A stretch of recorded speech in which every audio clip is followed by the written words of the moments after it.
The ocean breeze was warm that evening, carrying with it the scent of salt and freedom. Waves crashed softly onto the shore, their rhythmic whispers a stark contrast to the storm brewing inside me. I sat on the balcony of our beachfront resort, a glass of whiskey in hand, watching the horizon where the sun bled into the sea. It should have been perfect. A vacation in paradise with my wife, the woman I had vowed to love for the rest of my life. But something was wrong. Marissa had been distant all day, her laughter forced, her touch absent. I noticed the small things, how she kept checking her phone, how she'd disappear for long walks on the sand without me, how she barely touched her food at dinner. My gut churned with unease, but I swallowed it down, telling myself I was being paranoid. Then came the moment that shattered me. She had said she was going to the spa for a late-night massage, claiming she needed to unwind. That's what she told me. But I knew better. The way her voice wavered, the way she avoided my eyes. Something inside me told me to follow her. So I did. I walked along the beach, the warm sand swallowing my footsteps. The night air was thick, humming with the distant sounds of music and drunken laughter from the resort bar.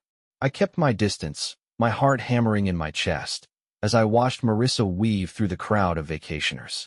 And then I saw him. A man. Tall. Athletic. The kind of guy who probably never had to work for a woman's attention. He was waiting for her near the cabana huts by the water. And Marissa?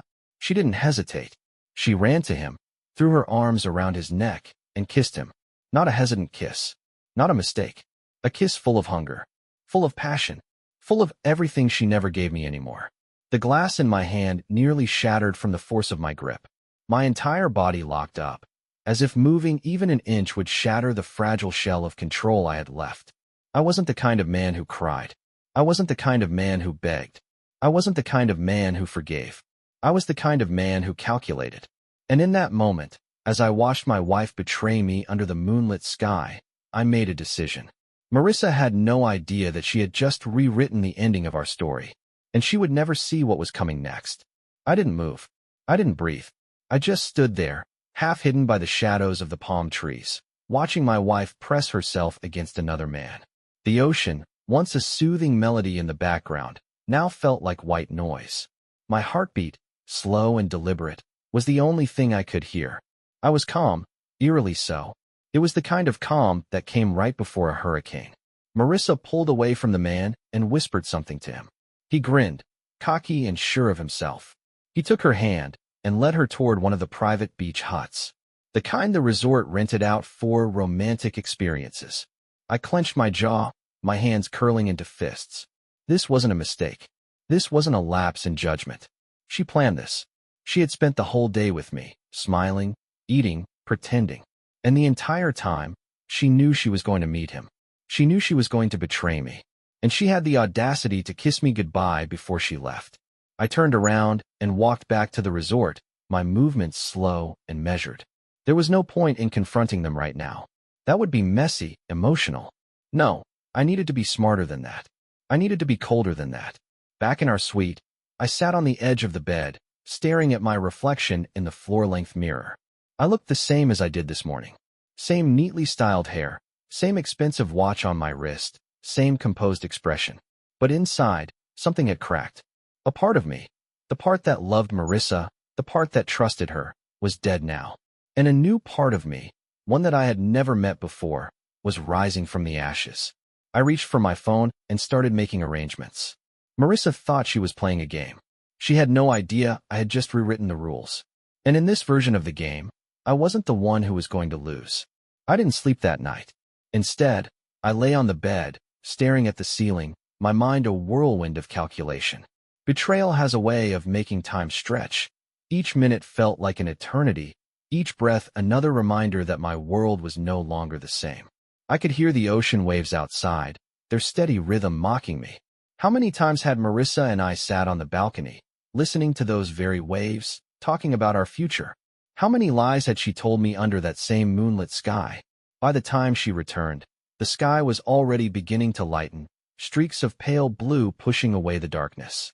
The door creaked open, and I closed my eyes, pretending to sleep. I heard her pause in the doorway, maybe checking to see if I was awake. Then, her footsteps padded across the room, cautious and slow. She was careful. She knew she had to be. I could hear her undressing, the rustle of fabric, the faint sigh of exhaustion. Did she feel guilt? Did she even care? Or was she only exhausted from what she had just done? The thought made my hands clench beneath the sheets. Finally, the bed dipped beside me, and she slid under the covers. A moment later, her fingers brushed my arm. Testing. Checking. I didn't move. I felt her hesitate. Then, she rolled away from me, her back turned, as if nothing had happened. As if she could just slip back into our life like a thief in the night. She had no idea. The next morning, I played my role perfectly. I woke up before her, showered, and ordered breakfast. When she finally dragged herself out of bed, her eyes were bleary, her body sluggish. A night of betrayal takes its toll, I suppose. Morning, she said, stretching. I smiled at her. A real smile. Morning, I replied. I ordered your favorite, French toast with strawberries. She blinked, surprised. Maybe she thought I'd be distant, cold. Maybe a part of her even wanted me to be suspicious so she could twist the narrative, make herself the victim. But I wasn't giving her that. Instead, I leaned over, pressed a kiss to her forehead, and handed her a cup of coffee. You okay? I asked gently.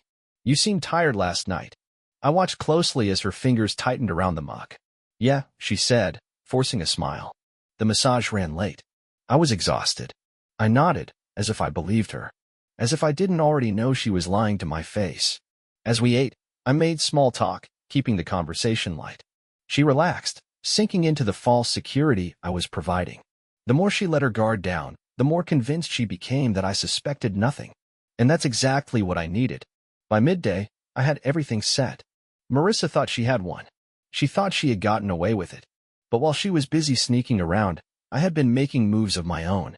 The first step was ensuring that she would never see it coming. That required patience, timing, precision. So when she suggested we spend the afternoon by the pool, I agreed instantly. I let her lounge in the sun, sipping overpriced cocktails, basking in the illusion of her perfect vacation. I watched as she scrolled through her phone, probably texting him, sending him little smiles when she thought I wasn't looking. It didn't matter, because by tonight, everything would change.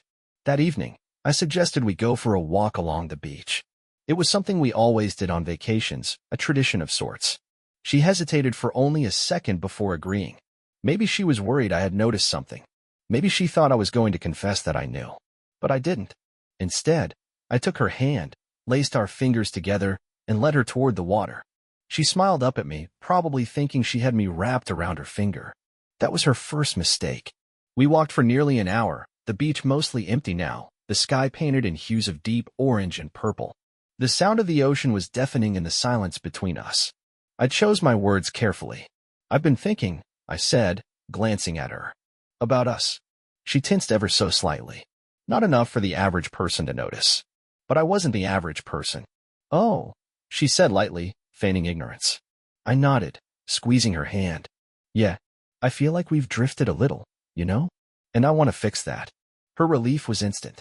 She smiled, leaning against me. I feel the same, she murmured. I love you, you know that, right? I forced myself not to flinch. I know, I said smoothly. That's why I planned something special for us. She pulled back slightly, looking up at me in curiosity. Special? I nodded toward a secluded section of the beach where a small, candlelit table was set up near the water's edge. The resort staff had been more than happy to accommodate my last-minute request for a private dinner. Her eyes widened. You did this. I smiled. Of course.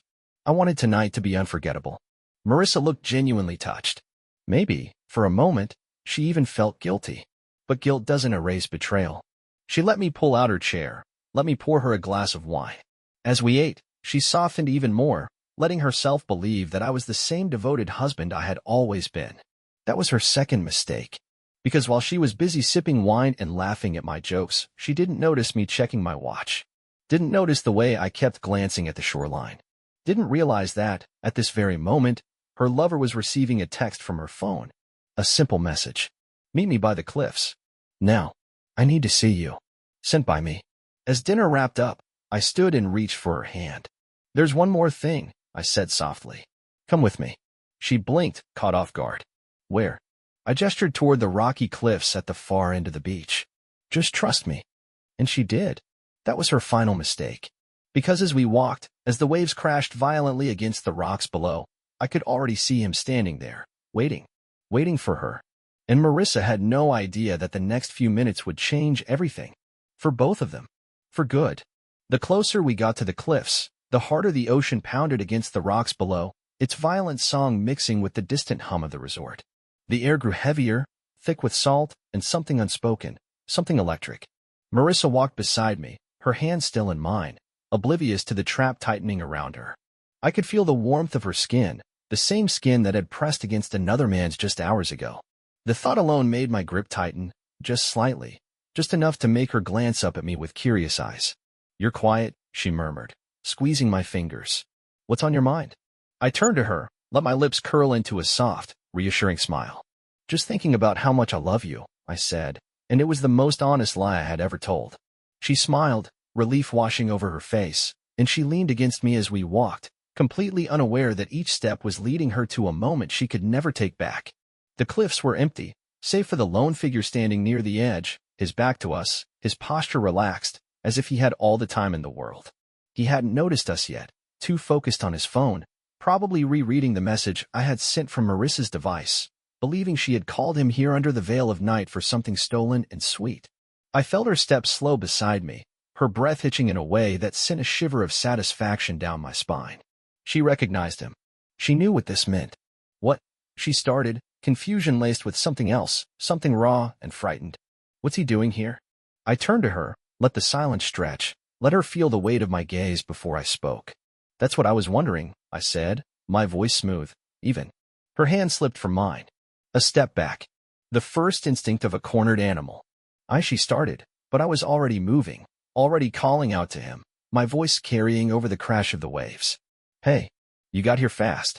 He turned then, his face illuminated by the silver glow of the moon, confusion flickering in his eyes as he saw me standing there instead of her.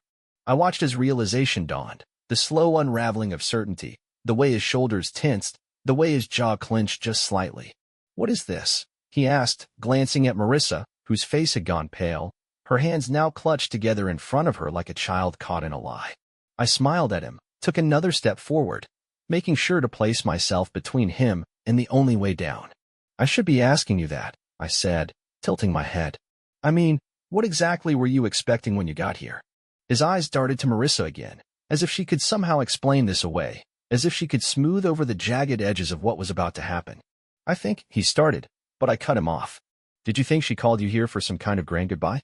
Some tragic, romantic moment?" I let out a soft chuckle. No, my friend. She didn't call you here." "I did." The silence that followed was thick, suffocating, pressing down on all three of us. Marissa took another step back, but I turned to her, my smile never faltering. "You lied to me," I said, and for the first time, I let a sliver of the rage slip through. Just a sliver. Just enough to make her flinch. "You betrayed me," I continued, my voice still eerily calm. "And you thought you could just come back to our room, slip into bed, and pretend it never happened." She shook her head rapidly, her lips parting, searching for the right words, the right excuse, but I didn't let her speak. "How many times, Marissa?" I asked, tilting my head. "How many nights? How many stolen hours?" She swallowed hard, and I saw the tears brimming in her eyes, but they meant nothing to me now. Nothing at all. I turned back to him, the man who had taken something that didn't belong to him, the man who had kissed my wife under the same stars that had once belonged to us. He was shifting now, his body tight with tension, the fight-or-flight instincts kicking in. "Look, man," he started, his voice careful, placating, but I cut him off with a laugh, shaking my head. No, don't try to smooth this over. Don't try to make yourself the good guy here. You knew she was married." I took another step forward, forcing him to step back, closer to the edge, just inches from where the land gave way to the abyss below. "And yet, you still took what wasn't yours. So tell me," I said, my voice barely above a whisper now, "was it worth it?" He hesitated, his eyes flickering between me and the drop behind him, calculating his chances. "I think we should all calm down," he said, his voice tight, forced. "No one wants this to get out of hand." I laughed again, this time louder, shaking my head. "Oh, but you see," I said, my smile widening, "it's already out of hand." And then, before he could move, before he could react, I lunged. It wasn't a wild attack, wasn't reckless or unplanned. It was precise, calculated. My hands found his chest, and I pushed. Hard. His eyes widened, a sharp gasp escaping his lips as his body tilted backward. He tried to grab me, tried to find something, anything to hold on to, but there was nothing. Just open air and the unforgiving rocks below. Marissa screamed, a sound that was part horror, part disbelief. I turned to her slowly, my breathing steady, my heart pounding in perfect rhythm with the crashing waves below. She was frozen, her hands covering her mouth, tears streaming down her face. You, she stammered, her voice breaking. I took a step toward her, and she flinched. I did what you made me do, I said, my voice calm, almost soothing. I did what any man would do when he's been betrayed. She shook her head violently, backing away. This isn't happening, she whispered, her body trembling. You killed him. I tilted my head, considering her words. Then, slowly, I reached into my pocket, pulled out my phone, and held it up so she could see the screen. Her eyes flickered to it, and in that instant, I saw the final piece of her shatter. Because on the screen, the recording was still running. Every word, every confession, every moment captured. You ruined us, Marissa, I said softly. And now, you're going to help me fix it. Her breath hitched. What do you mean? I smiled, slipping the phone back into my pocket. You're going to tell the police exactly what happened, I said. That he slipped. That we tried to stop him, but we were too late. That it was all just a tragic accident. She stared at me, horrified, shaking her head. I can't, she whispered. I won't. I took another step closer, lowering my voice. You will, I said, my tone leaving no room for argument. Because if you don't, this video goes to the police. And they'll hear everything. Everything. The weight of my words sank in, and I saw the moment she realized there was no way out. No escape. She had trapped herself the moment she betrayed me. And now, she belonged to me. Forever. Marissa stood frozen, her breath coming in short, uneven gasps, her entire body trembling as though the cold ocean wind had suddenly cut through her skin. But it wasn't the wind, it was fear. I saw it in her eyes, the realization that she had stepped into something far bigger than she could control. She had walked willingly into betrayal, but now she was trapped in the aftermath. The weight of what had just happened settled heavily between us, the night pressing down like a silent witness to the darkness that had unraveled. She swallowed hard, her gaze flickering between me and the jagged edge of the cliff where he had been just moments ago. Gone. She didn't dare look down, didn't dare confirm what she already knew to be true. Instead, her lips trembled as she tried to form words, to make sense of the reality she had been thrust into. You can't do this, she whispered, shaking her head. You can't just. But her voice failed her, cracking under the pressure of the moment, and I stepped forward, closing the distance between us, letting her feel the full weight of my presence. I didn't do anything, Marissa, I said, my voice steady, eerily calm. We were here together. We saw him slip. And we tried to help him, but we were too late. Her eyes widened in horror, and I could almost hear the war raging in her head, the frantic search for a way out. But there was no escape. Not from this. Not from me. You're insane, she breathed. But even as she said it, I saw the way her hands shook, the way her body refused to back away. She knew the truth.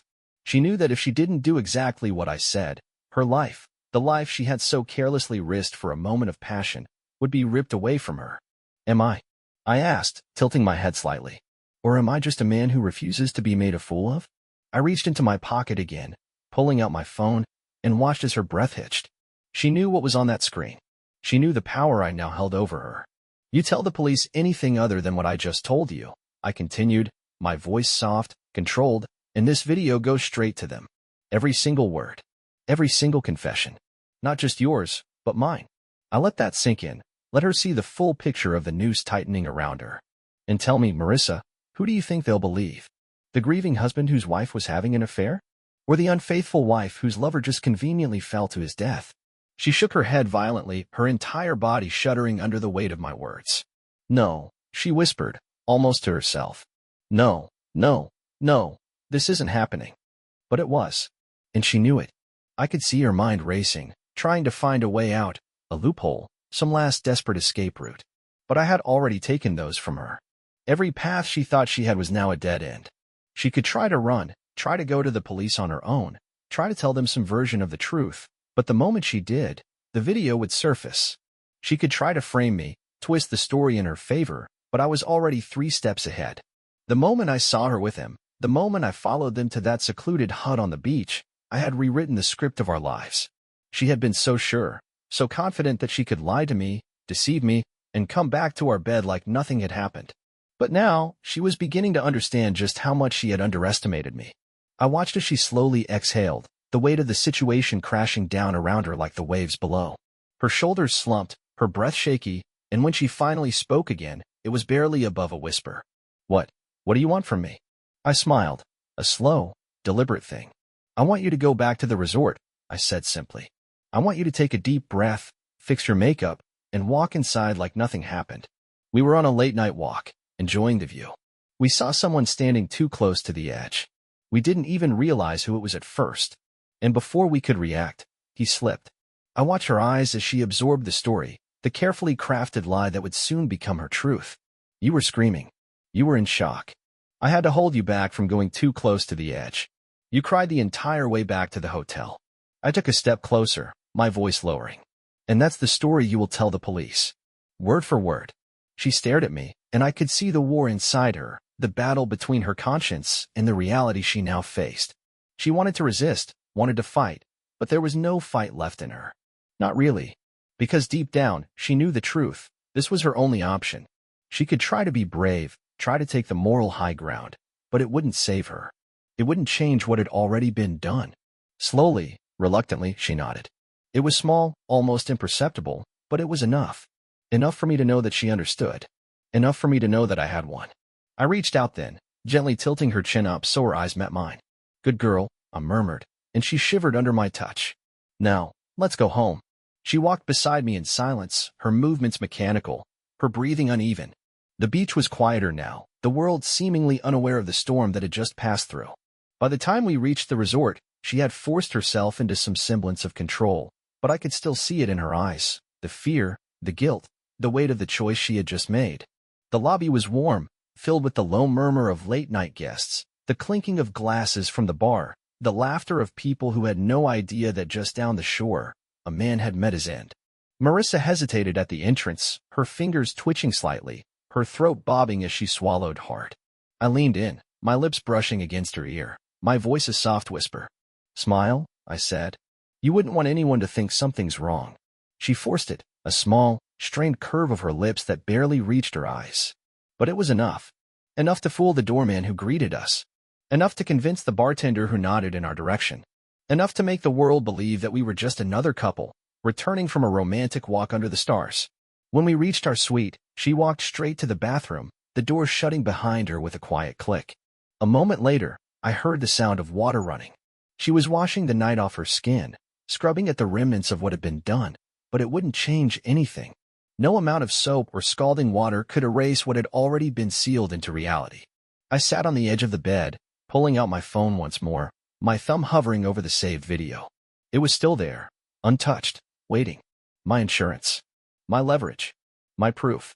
Marissa had thought she had power over me, that she could lie to me, deceive me, and come out unscathed. But now she understood the truth. She wasn't in control anymore. I was. And for the rest of her life, she would never forget that. The silence between us was no longer filled with love, no longer the comfortable quiet of a couple who had spent years together and no longer needed words to communicate. This silence was suffocating, a chasm between us that neither of us dared to acknowledge. When Marissa finally emerged from the bathroom, her skin red from scrubbing, her eyes swollen from silent tears, she looked at me as if she were seeing me for the first time. I could almost hear the thoughts racing through her mind. Who is this man? What have I done? How did I miscalculate so badly? She had built an illusion, a version of me that suited her needs, a devoted husband, oblivious, trusting, a man who would never think her capable of betrayal. And now, that illusion was shattered. Now, she saw the real me. The man who wasn't weak, who wasn't blind. The man who had been watching all along. She didn't speak as she climbed into bed beside me, her body tense, rigid, as though even the brush of my skin against hers would set her on fire. I let the silence stretch between us, let her feel the weight of it, the understanding that there was no returning to the life she had before. She had thought her affair was a stolen escape, a secret world where she could indulge in reckless passion and return to her husband like nothing had changed. But everything had changed. The power she once had, the control she believed she held over me, it was gone. The next morning, I woke before her, watching as she slept. She looked peaceful, but I knew better. Beneath the surface, her mind was a battlefield, playing and replaying the events of the night before, trying to find a loophole, an exit. I almost felt sorry for her. Almost. When she finally stirred, her eyes flickered open, immediately landing on me. A flash of panic quickly masked. "Morning," she croaked, her voice hoarse. I smiled, reaching out to tuck a stray strand of hair behind her ear. She flinched. "Good. Sleep well?" I asked, my voice light, casual, as if the world had not just shifted beneath her feet. She swallowed, nodded. "Yeah, you." I chuckled softly, brushing my fingers down her arm, feeling the goosebumps rise under my touch. "Better than I have in months." Her lips parted slightly, but she said nothing. There was nothing left to say. We both knew the truth now. She belonged to me in a way she never had before, not out of love, not out of devotion, but out of fear. The police arrived at the resort just after breakfast. They were polite, professional, apologetic even. They had already spoken to the night staff, gathered statements. A guest had heard a scream, reported it. A body had been found on the rocks below the cliffs early this morning. It was exactly what I had anticipated. I had been careful. There was nothing tying me to the event except for the truth, and the truth belonged only to Marissa and me. When they asked us what had happened, I let Marissa answer first. I wanted to hear how well she had absorbed the story I had given her. She took a deep breath, hands folded tightly in her lap, knuckles white. "We went for a walk," she said, her voice steady but empty. We saw someone standing by the edge. We didn't realize it was him at first." The officer nodded, jotting notes down. "And then?" Marissa swallowed hard. "He just slipped." She broke off, shaking her head, squeezing her hands tighter. It was awful. There was nothing we could do. I reached over, placing a hand over hers, a gentle reassurance. I wasn't comforting her. I was reminding her.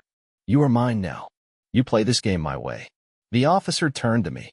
"And you confirm this?" I nodded solemnly. It all happened so fast. One second he was there, the next he was gone. My wife was in shock. I had to pull her away before she got too close to the edge herself. The officer glanced between us, taking in our appearances, Marissa pale, I still puffy from a sleepless night. Me, calm, controlled, the picture of a husband supporting his traumatized wife. He sighed, closing his notebook. "It's tragic. He was a guest here, correct?" I nodded. "Yes, but we didn't know him well." A half-truth. A necessary one. "We're sorry for your loss," the officer said, standing. "If we need anything else, we'll contact you. But for now, please try to enjoy the rest of your vacation." Marissa let out a shaky breath as they left. I stood, walking to the window, watching the waves crash against the shore. I could feel her eyes on me, the tension in the air so thick it was almost suffocating. "You handled that well," I said finally, turning back to her. She said nothing, just stared at me. "See? We make a good team." When we left the resort 2 days later, Marissa was quieter than I had ever seen her. She followed my lead, said what I needed her to say, played the role of the grieving, shaken wife. And she was grieving, just not in the way people thought. She wasn't grieving for him. She was grieving for herself, for the life she thought she had, for the freedom she would never have again. We boarded the plane in silence. She didn't ask what happened to the video, didn't ask if I had deleted it. She already knew the answer. It would always be there, a shadow over her, a silent promise that I would never let her forget. When we landed, I took her hand, guiding her through the airport, through the motions of returning to normal life. But there was no normal anymore. Only this. Only us. The months passed, then the years. Marissa never strayed again. She became the perfect wife, loyal, obedient, devoted. Not because she loved me, but because she had no choice. I watched as the light in her dimmed, as the fire that had once led her to betray me was now nothing more than flickering embers.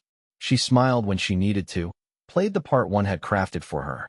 To the outside world, we were perfect. A loving couple who had weathered tragedy together. No one saw the truth behind closed doors.